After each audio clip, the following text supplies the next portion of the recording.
우리는 지난 시간 부활하시고 승천하신 예수님께서 보내주실 성령님의 두 가지 사역에 대해서 우리가 살펴보았습니다. 첫 번째 사역은 세상을 향한 사역인데 세상의 죄와 의와 심판에 대해서 책망하시는 사역입니다. 예수 그리스도를 믿지 아니하고 미워하고 핍박하는 것이 죄라는 것을 성령께서 나타내시고, 그들이 주장하는 그리고 그들이 내세우는 의는 하나님 보시기에 합당하지 않은 무더기와 같은 그런 의라는 것을 증명하시고, 그들이 예수님에 대해서 내렸던 그 판결과 그 심판이 잘못되고 악한 것임을 드러내는 일들을 하신다는 것입니다. 그것이 세상을 향한 성령님의 사역이었습니다.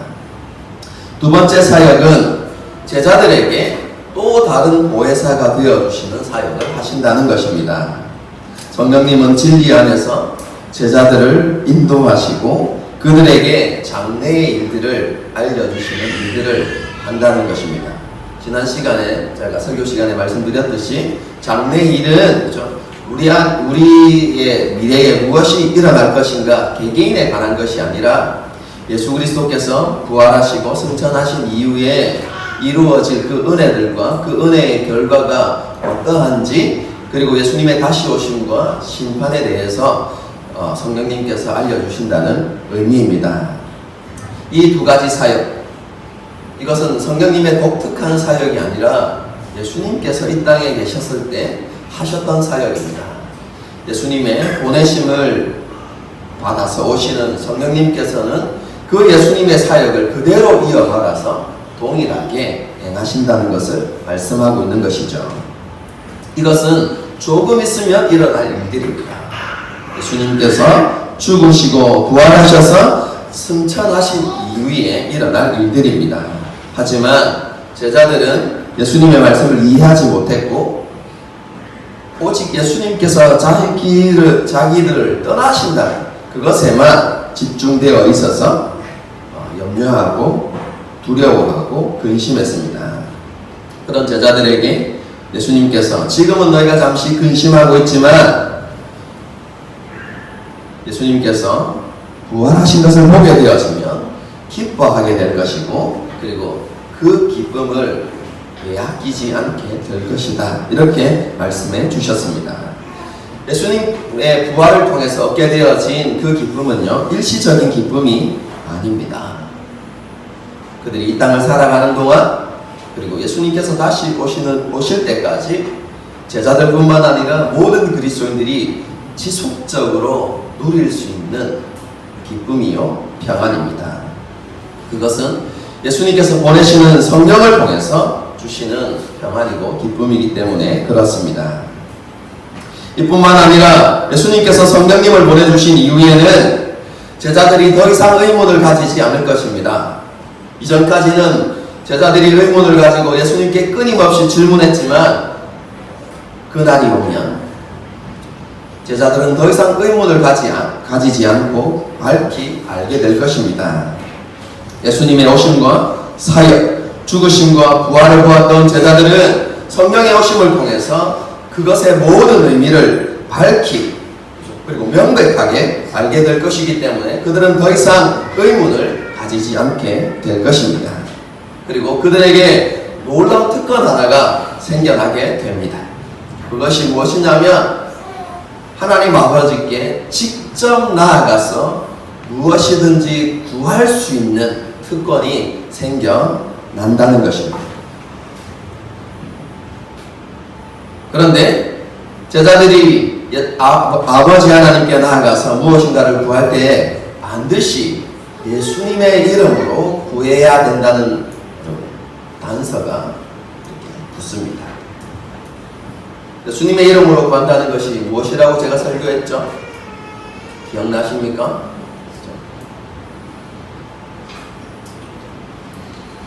제가 전에 기도에 대해서 여러분 설교하면서 너무 오래됐네요. 작년 1월달에 설교했네요. 예수님의 이름으로 기도한다라고 이야기하면서 그럼 그것은 우리가 기도를 끝마칠 때마다 우리가 예수님의 이름으로 기도합니다 라는 이 문구를 붙여야 한다는 의미가 아니다라고 이야기하면서요, 이것은 예수님의 공로를 의지하여서 기도한다라는 의미가 있다고 말씀드렸죠. 예수님께서 십자가의 죽음과 부활을 통해서 이루어 놓으신 그 모든 은혜에 근거해서 우리가 하나님 아버지께 직접 구할 수 있는 그런 특권이 우리에게 주어진다는 것을 예수님께서 말씀하셨습니다. 이런 특권을 받은 제자들이 예수님의 이름으로 하나님 앞에 나아가서 무엇이든지 구하면 하나님께서 응답하실 것이고, 그로 인해서 제자들 안에는 더 큰 기쁨이 충만하게 될 것을 예수님께서 말씀해 주셨습니다. 여러분들이 오해하지 않도록 이전에 한번 이야기했지만 다시 한번 말씀드리겠습니다. 성령의 오심과 기도 그리고 응답, 기쁨의 관계가 어떻게 성령 안에서 이루어지는지를 제가 다시 한번 여러분에게 설명드리겠습니다. 왜냐하면 이것은 요한복음 13장부터 17장까지에서 계속해서 반복되어져서 다루어지는 매우 중요한 것이기 때문에 그렇습니다. 그렇죠? 예수님께서 성찬하신 위에 예수님께서 보내주신 그 성령님을 통해서 제자들과 아버지 하나님과 예수님 사이에 온전한 연합이 이루어집니다. 요한복음의 표현대로 하면 제자들이 아버지 안에 그리고 예수 그리스도 안에 거하게 되는 것입니다. 이것은 뒤집어서 이야기해도 됩니다. 성령님께서 오시면 제자들 안에 아버지 하나님께서 계시는 것이 되기도 하고, 동시에 성자이신 예수님께서 제자들 안에 거하게 되시는 것이기도 합니다.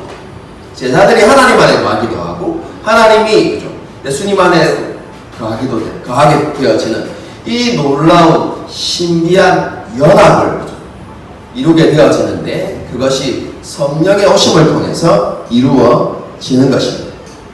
이 온전한 연합을 통해서 제자들은 삼위일체 하나님의 영원한 사랑의 관계 안으로 들어가게 되는 것입니다. 삼위일체 하나님은 영원 전부터 사랑의 관계셨습니다.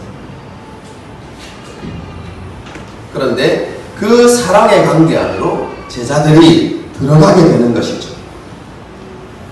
그래서 그들이 삼위일체 하나님과 더불어 사랑의 교제를 누리는 특권을 얻게 된다는 것입니다. 그럼 그렇게 되어지면 제자들 안에는 하나님의 사랑으로 풍성하게 채워집니다. 뿐만 아니라 예수님의 기쁨과 예수님의 평안이 그 마음 안에 가득하게 되어지는 것입니다. 이런 사랑과 예수님의 평안과 기쁨으로 인해서 그들은 예수님의 뜻과 예수님의 말씀에 순종하는 삶을 살아가게 됩니다. 그렇게 살아가는 것이 제자들에게 있어서 가장 중요한 목적이 되어지는 것이죠. 그래서 그들은 이제 성령 안에서 예수님의 말씀과 뜻을 따라서 간구하는 기도를 아버지 하나님 앞에 올려드리게 되는 것입니다. 그럼 그 기도가 무엇이든지 구하든지 응답된다는 것의 의미입니다. 우리의 욕심을 따라서 구하는 그 모든 기도가 하나도 빠짐없이 다 우리가 구한 대로 응답된다는 그런 의미가 아니라, 주님을 사랑하고 주님이 주시는 평안과 기쁨 가운데서 예수님의 뜻을 구하고 예수님의 말씀을 구하는 그 모든 기도가 하나님의 은혜 가운데 응답되어진다는 것입니다. 여러분, 그렇게 하나님의 기도가 제자들의 삶 가운데 응답되어질 때 제자들의 삶 가운데는 하나님께서 기뻐하시는 열매들로 풍성하게 되는 것이죠. 믿음의 기도가 풍성한 열매를 맺게 된다는 것입니다. 그것을 통해서 제자들은 아버지 하나님께 그리고 예수님께 영광을 돌리게 되고요. 그리고 제자들 안에는 더 풍성한 기쁨과 평안이 넘치게 된다는 것이 요한복음 13장에서 17장까지 가르치고 있는 가장 중요한 핵심 교훈입니다.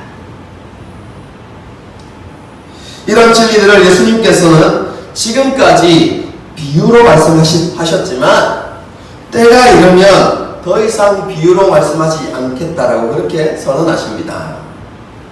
여기에서 비유로 말씀하셨다라고 이야기하는 것은 여러 가지 은유를 사용하셔서 제자들에게 말씀하셨다는 의미가 아닙니다. 예수님의 일성, 우리가 공생의 사역을 보게 되어지면 예수님께서 비유를 이렇게 사용하시기도 했지만 항상 비유를 통해서 말씀하신 것은 아니거든요. 여기에서 비유로 말씀하셨다라고 이야기하는 것은 예수님의 말씀이 애매모호하게 들렸다 이런 의미입니다.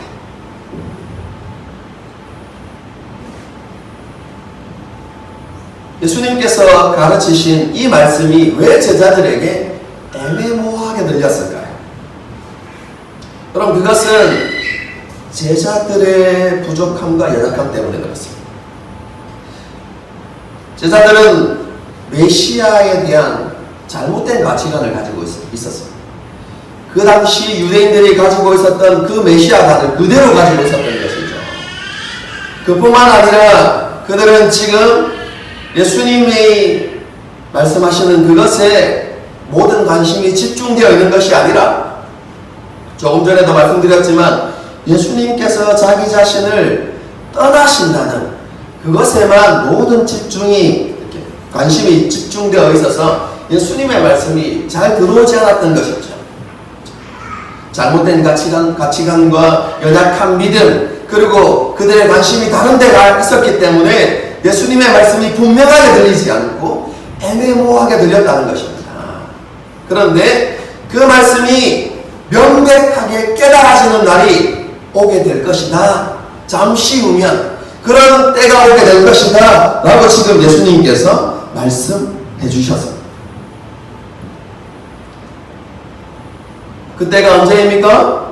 예수님께서 부활하신 이후에 성령께서 오시면 그 모든 것이 분명하게 깨달아질 것입니다. 제자들은 십자가의 죽음과 부활의 의미를 명백하게 깨닫게 될 것이고 그것을 통해서 하나님은 어떤 분이신지 그리고 세상을 구원하시고자 하는 하나님의 계획과 하나님의 뜻이 무엇인지를 분명하게 알게 될 것입니다. 예수님께서는 그런 때가 곧 올 것이다 이렇게 말씀하셨어요. 그런데요 제자들은 그 말씀조차 제대로 이해하지 못합니다. 그럼 그것이 29절 30절에 기록되어 있습니다. 제가 조금 전에 뭐라고 이야기했습니까? 예수님의 말씀이 제자들에게 애매모호하게 지금 들려지고 있는데 그것을 분명히 깨달을 때가 언제 온다고요? 곧 오게 될 것이다. 지금은 아니라는 것이죠. 그런데요 여러분 29절 30절 한번 보십시오. 제자들이 말하되 그 다음에 단어가 뭡니까? 지금은 이렇게 돼요. 30절 보십시오. 우리가 언제요? 지금에야 이렇게 이야기하고 있어요. 이게 무슨 의미냐면 예수님께서요 이렇게 말씀하시니까 제자들이 이렇게 고백하는 것입니다. 아 이제 우리가 다 알겠습니다. 지금에 와서야 예수님께서 우리에게 애매모호하게 말씀하시지 아니하시고 분명하게 말씀하신다는 것을 이제 우리가 다 알겠습니다. 이렇게 이야기합니다. 예수님께서는 사람의 물음을 기다리시지 않아도 그들의 생각과 그들의 마음의 모든 것을 다 아시는 줄 우리가 이제 알겠습니다. 주님께서 이제 모든 것을 분명히 아시고 애매모호하게 말씀하시지 않기 때문에 우리가 지금 우리가 예수님이 누구이신지 분명히 알게 되었습니다. 예수님은 확실히 분명히 하나님께로 보냄을 받은 자가 맞습니다. 이렇게 이야기하는 것입니다. 예수님은 조금 있다 알게 될 것이다 이렇게 했는데 그 일이 언제라고요? 성령께서 오시고 난 다음에. 그런데 제자들은요, 그 말씀을 전혀 이해하지 못하고 섣부른 믿음을 고백하는 것이죠. 와, 우리가 이제 분명히 지금 우리가 다 알겠습니다, 이렇게 이야기하고 있는 것이죠. 그래서 예수님께서 자신의 믿음의 현재 상황을 제대로 파악하지 못한 채 성급하게 신앙 고백하는 제자들을 아주 가볍게 이렇게 책망하십니다. 31절 보십시오. 이제는 너희가 믿느냐? 이 말은 반어법입니다. 이런 표현이죠. 너희가 믿는다고? 이렇게. 너희의 믿음이 온전한 믿음이 아니다라고 예수님께서 지금 말씀하시는 것이죠. 그들의 믿음이 온전치 않다는 증거가 무엇입니까? 그것이 32절의 말씀입니다. 보라, 너희가 다 각각 제 곳으로 흩어지고 나를 혼자 둘 때가 오나니 벌써 왔도다. 그러나 내가 혼자 있는 것이 아니라 아버지께서 나와 함께 계시느니라. 제자들은 당당하게 믿음을 고백했지만 예수님께서 뭐라고 말씀하십니까? 너희는 온전한 믿음을 가진 것이 아니다. 그래서 조금 있다 내가 십자가에 못 박히게 될 것인데 그때가 되어지면 너희가 나를 버리고 다 도망할 것이다. 다 뿔뿔이 흩어지게 될 것이다. 예수님께서 그렇게 말씀하신 것이죠. 그렇게 말씀하시면서 너희는 다 나를 버릴 것이지만 나는 혼자가 아니다. 아버지 하나님께서 나와 함께 계시느니라 이렇게 말씀하셨어요. 예수님께서는 제자들의 변절을 하셨어요. 하지만 그들에게 진노하지 않으셨어요.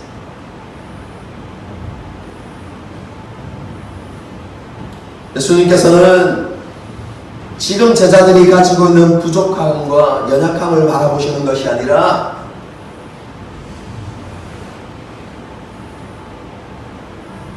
조금 위에 있을 회복의 때를 바라보셨어요.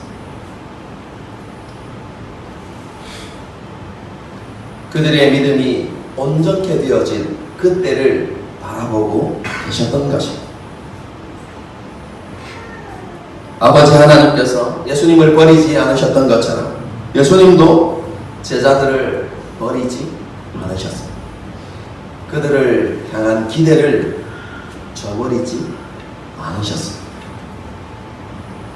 왜 그렇습니까? 제자들을 향한 예수님의 사랑이 변치 않았기 때문에 그렇습니다. 예수님은 자기 사람들을 끝까지 사랑하신 것입니다. 예수님께서는 그렇게 사랑하시는 제자들의 연약함과 부족함을 하시고 다시 한번 그들에게 평안과 승리를 약속해 주십니다. 제자들은 잠시 넘어질 것이지만 부활하신 주님으로 인해서 그들은 다시 회복될 것입니다. 부족하고 연약했던 그들의 믿음이 더욱더 성숙되어지고 견고해질 것입니다. 비록 그들에게 핍박과 환난이 있을 것이지만 제자들은 그 가운데서도 평안을 누리게 될 것입니다. 왜냐하면 예수님께서 이미 승리하셨기 때문에 그렇습니다. 제자들은 예수님의 승리를 눈으로 목도했습니다. 십자가 죽음이 어떤 죽음이라고 이야기했습니까?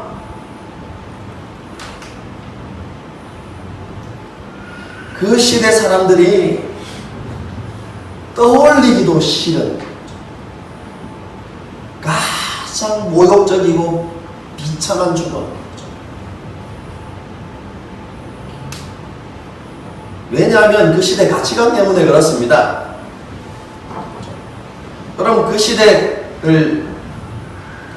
시대에 팽배해져 있었던 세계관, 가치관은요, 플라톤 사상입니다.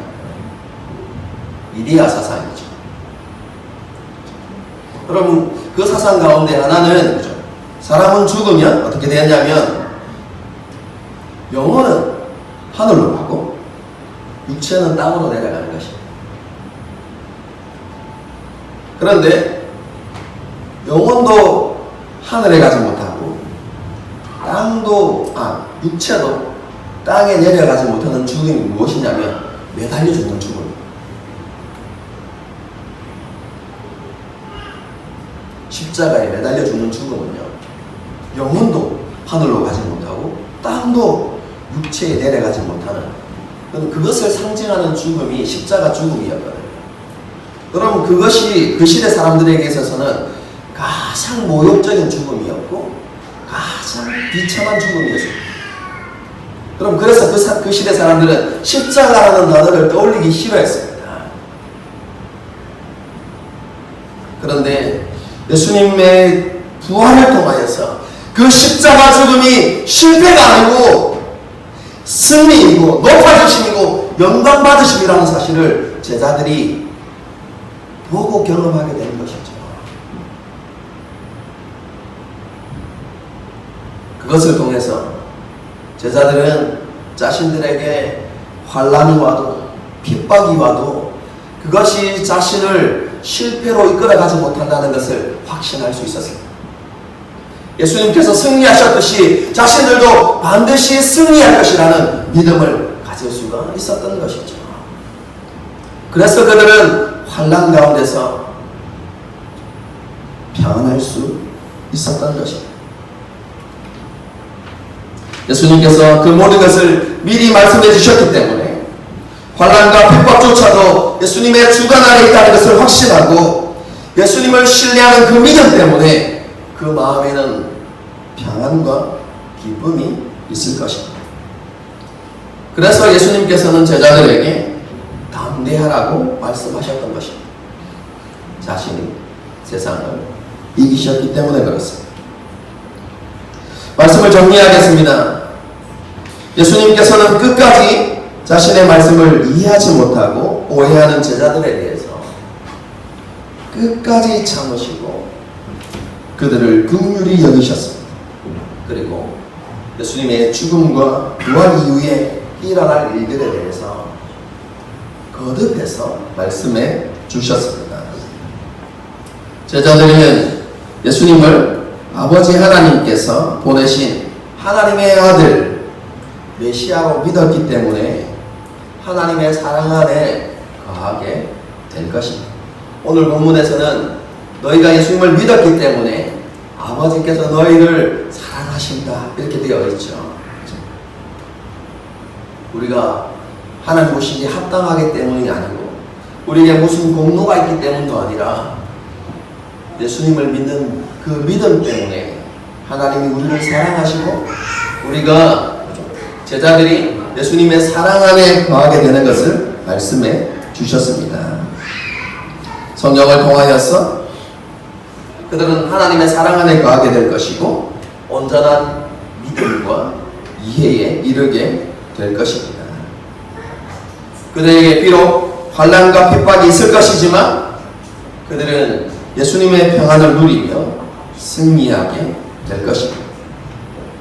그들은 핍박 가운데서도 아버지 하나님께 예수님의 뜻과 말씀을 따라 기도하는 삶을 살아가게 될 것이고 아버지 하나님의 응답하심을 통해서 그들은 여전히 삶 속에서 많은 열매를 맺는 삶을 살아가게 될 것입니다. 이 모든 것은요 23절, 26절에 나와 있는 것처럼 그 날에 이루어지는 일들입니다. 신약에서 그 날에라는 표현은 마지막 날들과 말세를 가리키는 표현입니다. 성경을 읽으면서 신약에 그날에 요엘서도 마찬가지죠. 그날에 주의 영이 임하여 그날에라고 이렇게 표현하는요 어떤 특정한 날을 이야기하는 것이 아니라 마지막 날들 그리고 종말의 시대에 라는 의미를 가지고 있습니다. 예수님께서 지금 제자들에게 이 단어를 사용하신 이유는 무엇이냐면 예수님의 죽음과 부활을 통해서 종말이 시작된다는 것을 가르쳐 주시는 것입니다. 그 종말이 언제까지입니까? 예수님께서 다시 오시는 그날까지가 종말입니다.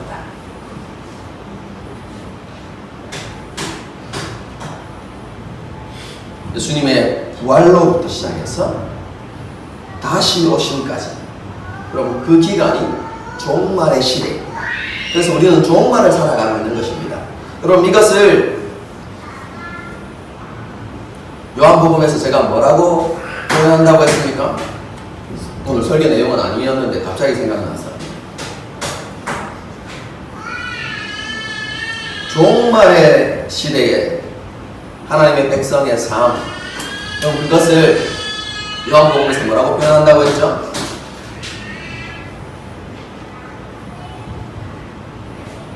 뭐라고 했어요? 힌트는 부자입니다.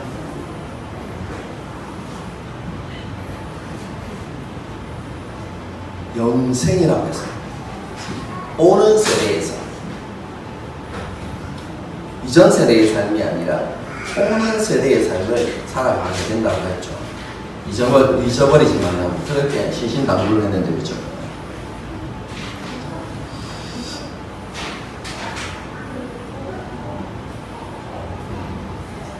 예수님께서 종말에 대해서 이야기하시면서요, 제자들에게 여러 가지 것들을 가르치셨는데, 그 예수님의 가르침은 제자들이 기대하고 생각했던 것과는 너무나 달랐습니다. 그럼 그 당시 유대인들은 이렇게 생각하고 있었어요. 종말이 되어지면 메시아가 오실 것이고, 메시아가 오시면 자신들이 겪고 있는 모든 시련과 고난은 끝이 날 것이다, 이렇게 믿고 있었어요. 유대인들이 400년이 넘는 세월 동안 타민족의 지배를 받아왔어요. 압제를 받으면서 고통을 당했고 차별을 당해왔어요. 그들의 삶 가운데 수많은 시련과 고난들이 있었습니다. 환란이 있었고 핍박들이 있어 왔습니다. 여러분, 그런 세상 속에서도 유대인들은 이렇게 생각했어요. 하나님의 나라를 기다리면서 그들이 율법을 지키며 하나님을 향한 신앙을 저버리지 않는다면 마지막 날에 메시아가 오실 것이고, 그 메시아가 오시면 이 모든 원수들을 한 번에 다 멸하시고 자신을 영광의 나라로 이끌어가셔서 그곳에서 다시는 핍박도 없고 환난도 없고 시련과 고난이 없는 그런 삶을 살아가게 될 것이다. 메시아가 오시면 불행 끝, 행복 시작이다 라는 그런 종말론을 가지고 있었어요.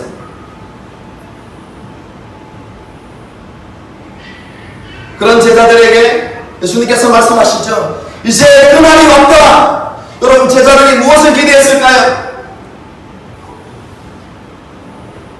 다 끝났다. 더 이상 고생하지 않아도 된다.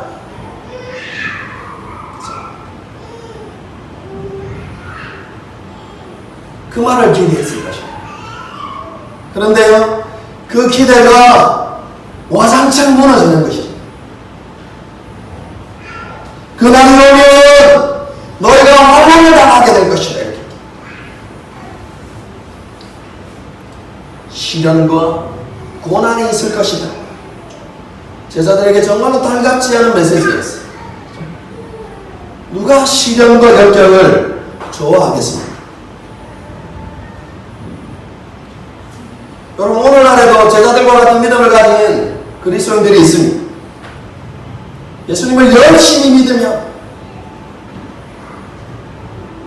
저는 이 표현을 잘 좋아하지는 않고요. 좀 더 정확하게 표현하면 이렇습니다. 그들이 자신의 노력을 통해서 예수님께 잘 보이면 시련과 역경은 사라지고 내 모든 문제는 사라지고 해결될 것이다 라고 믿는 사람들이 있습니다. 제자들이 그때 그런 믿음을 가지고 있었습니다. 그런데 오늘 본문이 무엇을 이야기합니까? 예수님께서 무엇을 가르치시죠?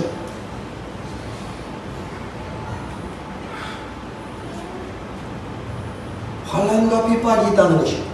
고난과 시련과 역경이 있다는 것입니다. 여러분, 우리 역시 제자들과 동일하게 종말을 사랑하는 사람들임을 잊지 마십시오. 우리가 그날을 살아가고 있으면 우리에게도 반드시 환난과 핍박이 있습니다. 반드시 시련과 역경이 있습니다. 피할 수 없습니다. 마음의 기쁨과 감사가 일어나십니까?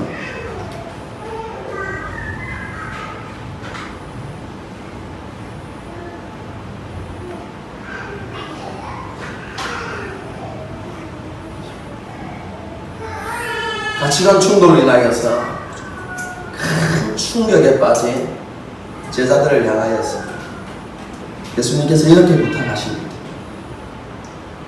너희에게 어떤 시련과 역경이 온다 할지라도 너희는 담대하라.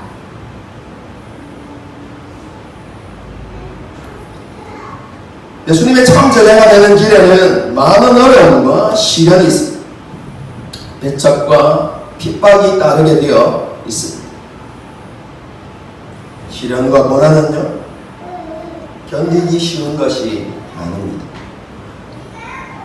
많은 사람으로부터 미움을 받거나 비웃음의 대상이 될 수도 있습니다. 우리가 참 믿음의 길을 가다 보면 다른 사람보다 많이 가지지 못할 수도 있고 세상 사람들보다 한참 뒤처질 수도 있습니다. 때로는 사람들로부터 심지어 가족들로부터 외면당할 수도 있습니다. 우리의 모든 것을 포기해야 되는 순간이 올지도 모릅니다. 그런데 기독교 역사를 보게 되었으면요, 진실된 믿음으로 예수님을 주님으로 고백한 사람들은 그 모든 것을 견디어내었습니다. 심지어는 자신의 생명까지 포기했던 많은 순교자들도 있었습니다. 여러분, 그들이 그렇게 할 수 있었던 이유가 무엇입니까? 세상과 타협하지 아니하고 세상의 핍박과 세상이 주는 환난 가운데서도 자신의 믿음을 저버리지 않고 예수님을 향한 신앙을 지켜낼 수 있었던 이유가 무엇입니까? 저는 단 한 가지라고 생각합니다. 그것은 자신이 믿는 그것이 유일한 진리라는 확신 때문입니다.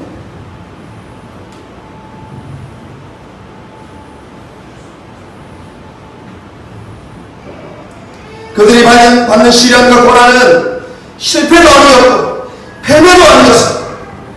그들은 예수님과 함께 승리한 것입니다.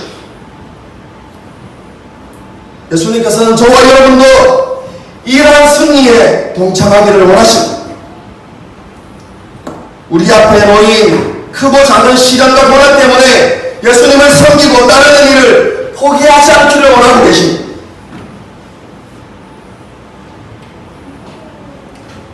그 모든 시련과 고난 앞에서 예수님께서는 담대하라고, 끝까지 믿음을 지키라고 우리에게 요구하고 계십니다. 왜냐하면 예수님께서 승리하셨기 때문에 그렇습니다. 그리고 예수님께서 우리에게 반드시 승리를 주실 것이기 때문에 그렇습니다.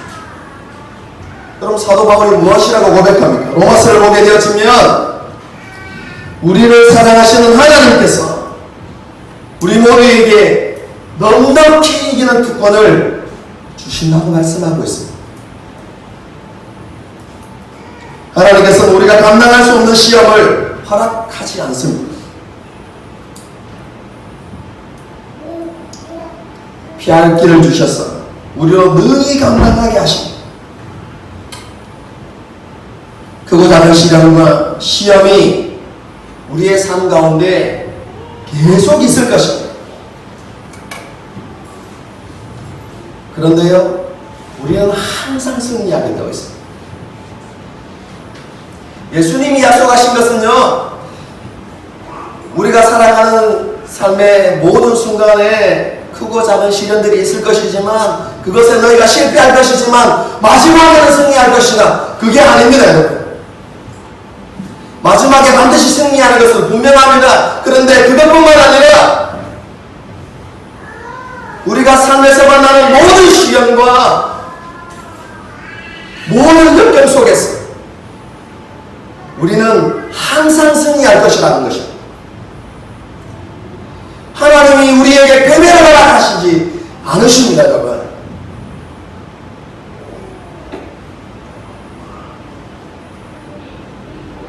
고난당할 즈음에 뭐 하신다고요?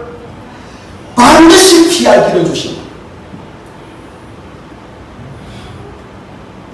그리고 하나님께서 치유해 오셔서 넉넉히 이기게 하십니다. 여러분, 그것이 우리에게 주어진 특권입니다. 그래서 우리는 이미 승리자입니다, 여러분. 예수님께서 십자가에서 승리하셨기 때문에 그렇습니다.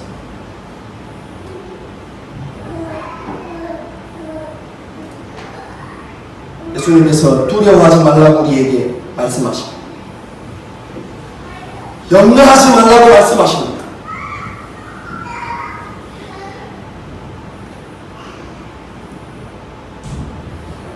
그리고 지금 우리에게 일어나고 있는 상황 때문에 타협하지도 말고 뒤로 물러서지도 말고 하나님을 섬기는 일 더 열심을 내라고 우리에게 말씀하십니다.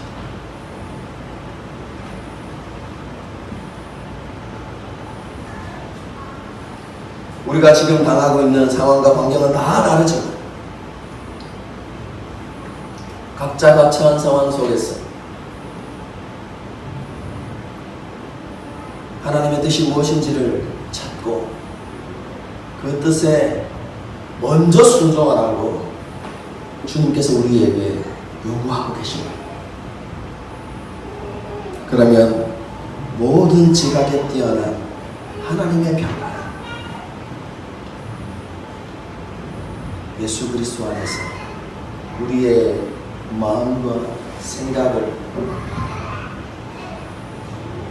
지키시는 그 은혜가 우리 가운데 있을 것입니다. 세상은 외면해도 하나님은 우리를 외면하지 않으실 것입니다.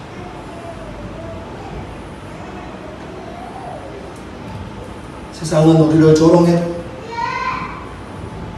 하나님은 우리를 귀하게 여기실 것입니다.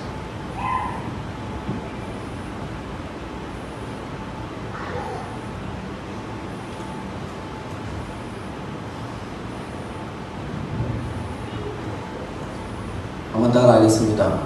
우리는 이미 승리자입니다.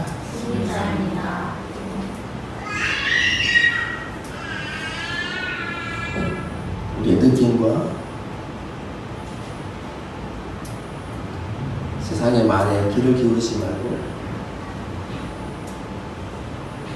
예수님의 말씀에 귀를 기울이십시오. 담대하십시오. 예수님께서 이미 이기셨습니다. 함께 찬양하고